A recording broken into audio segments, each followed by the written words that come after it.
Well, it's that time of year. The Reds and Pirates have one more series to determine who is the best between Cincinnati and Pittsburgh. What's up, everybody? Welcome into this Locked On Reds, Locked On Pirates crossover. My name is Jeff Carr. He is Ethan Smith.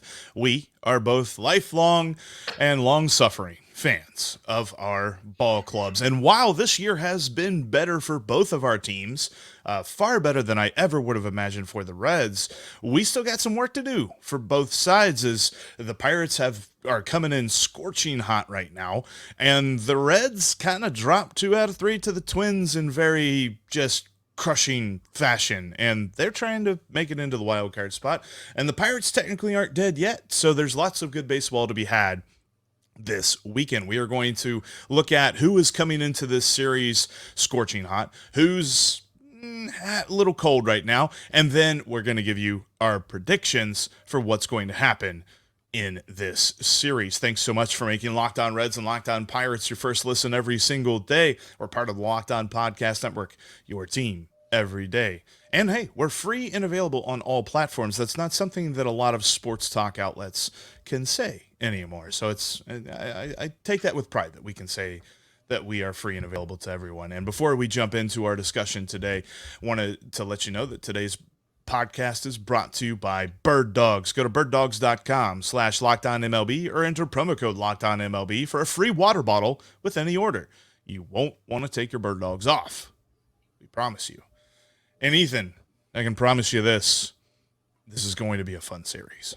Oh, yeah. I mean, Pirates and Reds have played each other tough all season from opening day to the mid-season stuff that we saw with the teams looking completely different from those opening day rosters. The Pittsburgh Pirates, obviously still not mathematically eliminated from the playoffs, but I think we can all agree that they are not going to make it in unless a bunch of different things happen. But for Reds fans, the Pirates did go to Chicago and knock the Cubs out of the playoffs as of today. So don't be too happy, though, because then we're coming to your city, too, and might end up doing the same thing. Yeah, coming in like big and rich. We're coming to your city. I am a little bit leery of this because coming into this, the Reds, and some of this was early on in the season before Matt McLain and Ellie De La Cruz showed up, but the Reds are 4-6 against the Pirates this season, so they have to take all 3 games to win the season series. If Pittsburgh wins even one of them, they win the season series. So there's a little bit of pride involved there for all the players involved. But also, like you mentioned, they're coming in with so much momentum right now. And I know that momentum's a little bit of a fickle thing. It's not the same thing in baseball as it is in other sports, but there's something to be said for the way that they beat the Cubs in that series. That, yes, it helped out the Reds, but, I mean, it surely built up the confidence of the Cubs and one Mr. Palacios. Yes, and Palacios, of course, with the 3-run home run in the top of the 9th inning. Of course, Dansby Swanson goes deep in the bottom of the 9th, so it ended up actually being the difference in the game being won or lost for Pittsburgh and the series being won or lost. Of course, it was the only time the Pirates beat the Cubs in a series all year. They entered that series only have won one game against the Chicago Cubs all season. And you think about that from the Pirates' point of view, if you even add 2 or 3 more wins to that total just against one team, the outlook that you have, instead of being 7 games back and 4 games back heading into this series would be massive. And it's still massive for the Chicago or the Cincinnati Reds. But you look at Palacios too, and he said that the players met and said that they wanted to treat this like postseason baseball because that's their goal next season. And when you're playing teams like Cincinnati, like Philadelphia, and like Miami to end the year, what you want to do. And Palacios, he is just clutches all get out right now. Anytime he gets in the 8th or the 9th inning as a pinch hitter, or even if he's starting. So yes, watch out for Joshua Palacios. And yes, that is the thing now too. His name is Joshua. His mother wants him to be, that's what she wants him to be called all the time. So it's reverted from Josh to Joshua Palacios. Yeah, that's something that the Reds are really going to have to take into account this series is, which bats on the Pirates lineup are really hot right now, and something that even the Reds themselves need to take into account. Christian Encarnacion Strand is just the surface of the sun right now. He is blasting baseballs all over the field, coming up with some big time hits, and yet he's not playing every day. Over the last month, he has a decent amount of at bats. He has, like, I think, his 75 at bats as I was looking at it, but also there's other guys with more. And I feel like Christian Encarnacion Strand has at least hit himself onto this lineup every single day. Over the last calendar month, he's hitting .324 with a .360 on base and a .606 slugging with 5 homers. Nobody on this lineup is hotter, and there's no reason for him to be held out of the lineup, although there have been some days where you just don't see him there. So I really want to see him every single day in this lineup, because there's a couple of guys that, as much as I hate to say it, Ellie De La Cruz, he's really cooled off. Jonathan India really cooled off. Jake Fraley's not providing that sort of spark that we're used to, but CES is, as well as a cast of other guys. So that's the guy that I'm really looking forward to the Reds leaning on in these 3 games. Yeah, and for the Pirates right now, it has been the Ke'Bryan Hayes show. Ke'Bryan Hayes has come back from his low back inflammation IL stint in late July, early August. And we all know that he has the defensive output to be a Gold Glove winner. I talked about it on my show earlier this week that he finally has the batting average to win a Gold Glove award, because for some reason that matters. 5 of his last 6 games, though, he has multi-hit games in 5 of his last 6 games, including that Cubs series where he had more than 2 hits in all 3 games against Chicago. And you talked about the last calendar month about Encarnacion Strand in that .324 area. Ke'Bryan Hayes is .325, .363, and .571 with 6 home runs and 16 RBIs in his last 30 games. And if you go closer to that, .355 average in his last 15 and a .419 average in his last 7.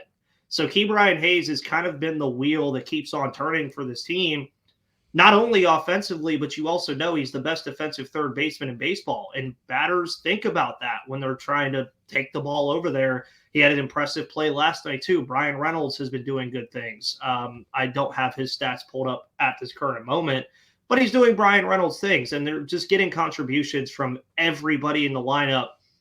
But I think it's pretty clear with Ke'Bryan Hayes hitting the baseball that he's kind of the wheel that keeps turning for this team and keeps the train on the tracks and everything going. Hence why they have a very positive and good record since the All-Star break, even though playing some very good teams as well. And Ke'Bryan Hayes loves playing the Reds. In 39 career games, he's hitting over 300 against the Reds. So that's great. I'm glad to hear that he's doing well coming into this series. I'm looking forward to seeing in the second game, I believe we said on the probable starters, Connor Phillips, because his last outing was phenomenal. He was looking every bit the part of a guy who could be a part of this starting rotation. There were some folks that wanted to pencil him in that moment, and I think that's a little premature. I want to see some more from him, but he had everything working. He was ahead against every Twins hitter. And when you look at the strikeout numbers, when you look at the production that he put up, that is just so surprising based on his first 2 starts. So, yes, I've got to see more before I jump on the let's really put Connor Phillips in the driver's seat for a 2024 rotation spot. But the talent's there, and we've seen it in the minor leagues. We've seen what he can do on the strikeout side. But the key for him is going to be keeping the ball in the zone, and whether the Pirates will be patient and wait on him, because, I mean, I don't even know that I've got to be a Major League Baseball advanced scout to tell you that. Like, just be patient on Connor Phillips, because he has a propensity to walk people, but he did a really, really good job of limiting them against the Twins on Monday. So how does he fare against this Pirates lineup that's just been red hot? Well, in the Pirates, speaking to that walk number, are in the top 15 in Major League Baseball in walks, and they've been very patient at the plate doing so. And you looked at what they did yesterday in that game against Chicago, 8-6, the night before they scored 13 runs. So they obviously have been very, very hot in terms of that number.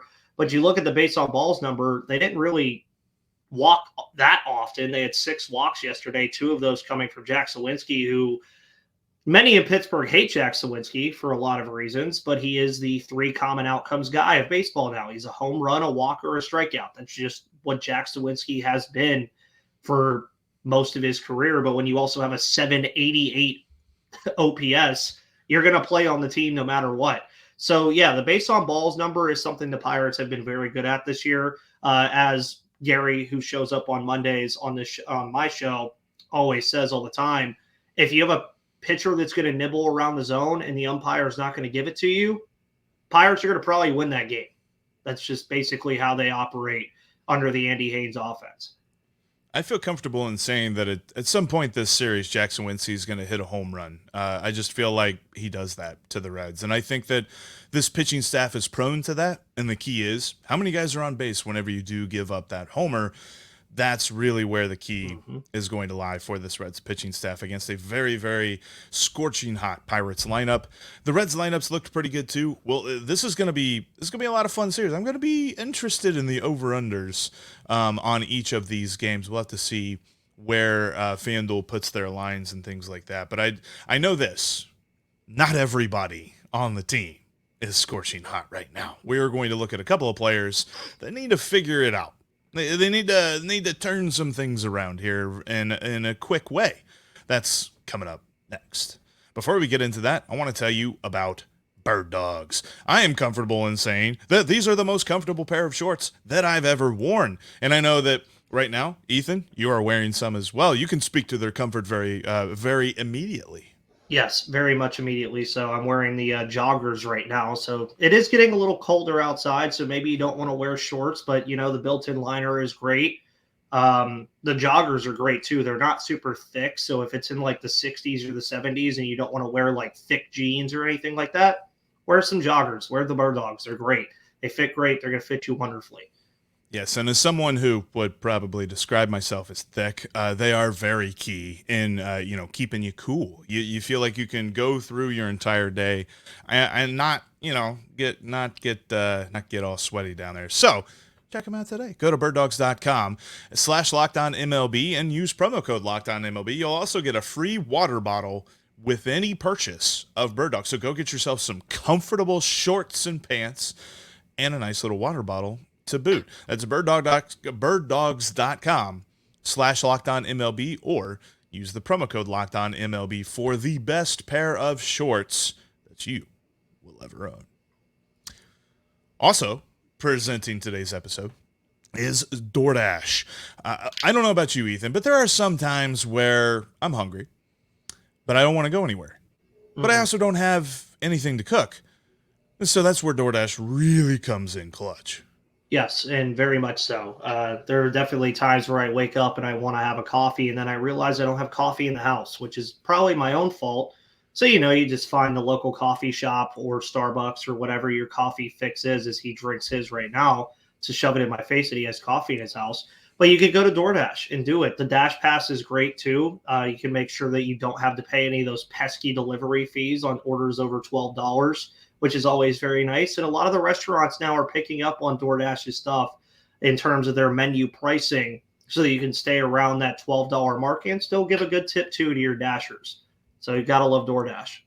And there's definitely a lot of times too, like the other day I went to pour a bowl of cereal and I didn't have any milk. So you can also go on DoorDash and order some milk or, get you that cup of sugar that you really need so you don't have to walk down to your neighbors and ask for some cup of sugar. DoorDash will bring it right to you. Check them out today. Go to DoorDash.com and use the promo code LockedOnMLB to get 50% off your first order of up to $20 there. So, yeah, it's DoorDash.com and use the promo code. Get the DoorDash app and use the promo code LockedOnMLB. For 50% off your first order with DoorDash. Thanks as always for making Locked On Reds and Locked On Pirates your first listen every single day. Reminder, if you can't be down at Great American Ballpark for this series, you can catch every pitch of the Reds and Pirates hometown broadcasts on SiriusXM. Just download the SXM app and search the word Reds or Pirates. All right, so these three games, we know who's coming in like a comet.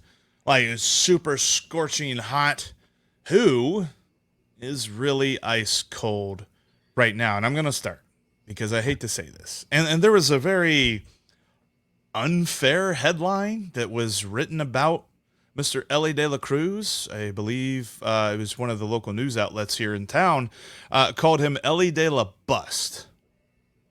Come on. Give him a break. He's 21 Can I years old. can I add something to that, by the way, before anybody goes and reads that article? They credited fielding percentage as one of the reasons why he's a bust.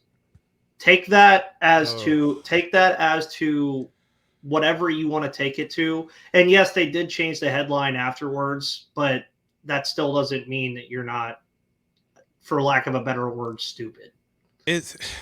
Fielding percentage is not a thing to quote for anyone. No. I always love whenever, like you'll always hear someone talk about a catcher and they'll just be like, man, his fielding percentage is really? Yeah. Catcher fielding percentage? That's what we're going to go with. Okay. But yeah, there's been some defensive struggles for him. He's had some errors. He's had some miscues. He's not hit well. His last calendar month, he's hitting below the Mendoza line. And it's one of those things where, although the headline was completely unfair, the question must be asked, does Ellie deserve everyday playing time? And right now it's hard for me to say yes. And I hate to say it because the dude's got crazy amazing potential. He's 21 years old. I will hammer that. I've heard so many people that are just like, that's not an excuse. That's totally an excuse. That is an absolute valid excuse. But for right now, while the Reds need to win every single game that they possibly can, they've got to be putting out their best, most potent lineup every single day. And it's hard for me to say that giving Ellie De La Cruz 4 at-bats in a game is a good idea right now. He's got to figure out the plate discipline just a little bit more. Yeah, and Ellie De La Cruz, again, I'm the host of the Pirates show, and I'm not going to call the kid a bust because I'm also watching kids his age grow right now into what they're doing. And one of the guys for the Pirates that we all saw grow pretty quickly from a trade acquisition that we got a couple of years ago is Endy Rodriguez, who's hitless in his last 3 games. He's hitting .210 on the year, and interestingly enough, hits 183 in NL Central games. So not exactly a crazy stat line for Endy Rodriguez. Now, I'm not going to say he's cold. As far as cold goes, I mean, Quinn Priester is Quinn Priester at this point. He's a rookie pitcher. There's not much to fix about it this late in the year. It's just going to be stuff that he's going to have to adjust to in the offseason. But it is hard to just pinpoint cold anywhere on this team right now, except, I guess, starting pitching, since you really only have 2 starting pitchers, and Mitch Keller and Johan Oviedo, who you're probably avoiding at least Oviedo, maybe Keller if he doesn't pitch on Sunday. So that'll probably be to the benefit of the Reds as well. And Henry Davis just came back from his injury too, so he's not really that cold either. He's going to take time to adjust. He's been learning how to play right field, catch, and hit MLB pitching all in his rookie season. That's a lot to learn. Yeah. You look across the roster, though, the guys that you know are going to show up are Brian Hayes, Brian Reynolds, Joshua Palacios as of late, Connor Joe possibly, Jack Sawinski, as you mentioned. Some of those other guys, I think that's the difference in the Pirates winning or losing in this series, though, is do those other guys show up in some capacity like they did in the Chicago series, where everybody was hitting the baseball? And not to bury the lead on the predictions there, but that is going to mean a lot on if the Pirates can play spoiler to the Reds or not, is does the supporting cast of those guys I just mentioned also offer some things like they did in the Chicago series? Well, and you're talking about a Reds pitching staff that, especially on the bullpen side, has just been crazy overworked this season. And really, and before we get into this, because I keep thinking this, every time I think of Ellie De La Cruz against the Pirates, I keep wondering, when are we going to get Ellie and O'Neill on the same field together? That's going to be such a great series to watch in and of itself next year. Hopefully next year everything works out good, everybody's healthy, everybody's playing well and in the major leagues, and we get to see De La Cruz versus Cruz. Yes, very much so. Apparently, it also looks like the Pirates are starting Luis Ortiz tonight, so that could play in factor of the Reds. That is a probability from ESPN. That is nothing that is set in stone by the team. But we'll see. And you mentioned that over-under earlier, 9.5 for tonight's game. That is a interesting. So I'm assuming they believe that it's going to be a little bit of an offensive game between these two teams, and I just think that's how it's going to be down the stretch for both of these teams. You have the 4 runs. Right. And you will, and you'll see, you'll definitely see some struggles from both pitching staffs, I believe. I mean, we're talking about one of the most hitter-friendly parks in all of Major League Baseball. But not only that, as unfortunate as it is to say, I think I would kind of characterize Andrew Abbott as a little cold. I wouldn't say he's ice cold, but he's definitely not hot right now. His last 5 starts, one of them have been good. The rest of them have been right about what the Reds starting rotation has given the Reds on a whole this year. I went back and I looked at it, and for the most part this season, the Reds have averaged just under 5 innings a start. That is tough. And it really just speaks to the talent in this bullpen. I know that saying that right now sounds crazy because the last game the Reds bullpen blew this, but this Reds bullpen has been one of the biggest reasons that the Reds are where they are at this moment, because the starting rotation has been hurt. It's been super inconsistent. I mean, me and Steve kind of chuckle at this all the time, but Ethan, once upon a time, Luis Cessa was in the starting rotation, and that feels like a lifetime ago. But with Andrew Abbott going tonight, I can see the 9.5 over under, because he's really kind of hit the downslope as far as like, man, this is more than he's ever pitched in his life, and this is far more high leverage than he has ever experienced in his life. And so you put all of that stress on a dude that is still learning just how to throw major league pitches against major league hitters, and you're going to get those struggles. It's not something that surprises me, but it's definitely something that needs to be taken into account on this Friday night ball game. Yeah, and for all the people that want Paul Skeens to start on the opening day roster next year, rewind and listen to what Jeff just said like 10 times, and then realize why Paul Skeens does not need to just make a gigantic leap up to Major League Baseball next year. I'd be interested. That's another. There's a lot of great like budding rivalries of like just not rivalries, but like player matchups between the Reds and the Pirates for the future. I mean, Ellie De La Cruz, O'Neal Cruz, Rhett Lauder, Paul Skeens, like all this good stuff that I think is just. I mean, this rivalry, and all due respect to our friends at Locked On Cubs and Locked On Cardinals and Locked On Brewers, the Pirates and the Reds are about to start running this division. I don't know if they know that or not, but it's about to start happening here in the next couple of years. It really depends. Yeah, that's a story for another show, but it really depends on what those other 3 teams do in the offseason. Might have to get us an off-season roundtable on about that. That might be a tease to a later episode. But let's tease to the next segment, which is our predictions. What do we think will happen this weekend between the Reds and the Pirates? That is coming up right after this, as we tell you about another one of today's sponsors from FanDuel. Right now is the perfect time of year to get into FanDuel. If you haven't done so already, they've got this amazing offer for folks that are creating their account today. Wager $5, get $200 back in bonus bets, whether you win or lose. And we've got great, like we mentioned, over under 9.5 on FanDuel tonight for the Reds. Luis Ortiz going against Andrew Abbott. You're going to have lots of different pitchers in this game. You're going to have lots of good hitters stepping up to the plate. We've got NFL football action this weekend. You got Steelers on Sunday against, who are the Steelers playing, Ethan? The Las Vegas Raiders in the most expensive ticket of the NFL season on Sunday Night Football. And no, that is not a joke.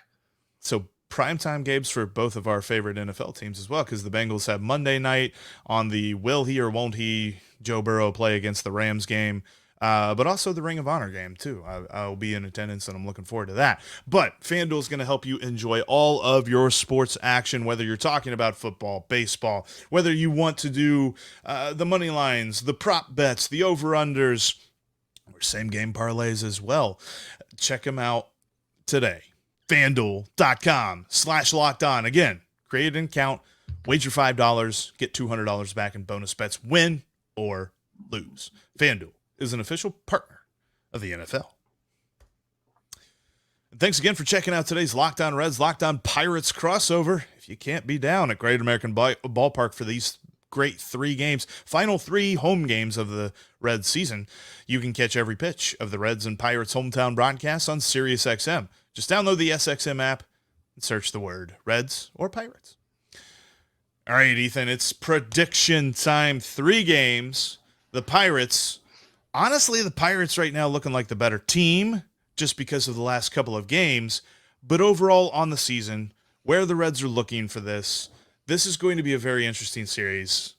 What do you think is going to happen? Again, these teams have been evenly matched all year. The Reds are trying to get into the playoffs. The Pirates mathematically not eliminated from it, but I think it would mean a lot to them if they win 1 game. You at least clinch, I believe, if you mentioned it earlier, you at least clinch splitting the season series against them. Now, another thing that I'm not going to predict, but that can happen, that I know is on the minds of the Pittsburgh Pirates, is that they sweep this series. They would finish the season against the NL Central 26-26, which is nothing to shy away from at all based off of what we've seen since I was the host of the show and even before that. Considering that series win against Chicago in Chicago was the first time the Pirates won a series at Wrigley Field since 2018. But I look at tonight's game, and I look at 4 of the top 5 guys to hit a home run on FanDuel are Pittsburgh Pirates, that being Miguel Andujar, Brian Reynolds, Jack Sawinski, and Ke'Bryan Hayes, with Votto actually having the shortest odds if you guys want to go do some of that. I want to say 2 out of 3 for the Pittsburgh Pirates, but I would have to know if Keller is pitching on Sunday or not. And that's not a definite. If he is pitching, I have a lot more confidence in saying 2 out of 3 there, considering the Pirates' only losses in a series this month are to the Yankees and the Atlanta Braves. And that Atlanta Braves series was on the road. So they've only lost 2 series all month. And it's not against crappy teams either, Jeff. I mean, it's against, you're talking like the Brewers, the Cardinals, who are kind of the Cubs. And then you have this series. So it's either going to be Cincinnati winning 2 out of 3 or the Pirates winning 2 out of 3. I don't see a series sweep in the cards for either team. I just think these 2 teams are very evenly matched in terms of what we've been talking about on the show as well. So officially, I would say the Pirates at least get 1 win here and maybe win the series, but I don't see a series sweep anywhere on the horizon for either of these teams. You know, it's funny because earlier today, I was talking with our friends over at Cespedes Family Barbecue, and I teased to this episode, and I said, we are going to convince Ethan why the Reds are going to sweep this series. And the more and more that I kept thinking about this, the more and more I kept thinking there's one thing that bothers me, is that every series, the Reds have 1 game where the lineup just goes to sleep.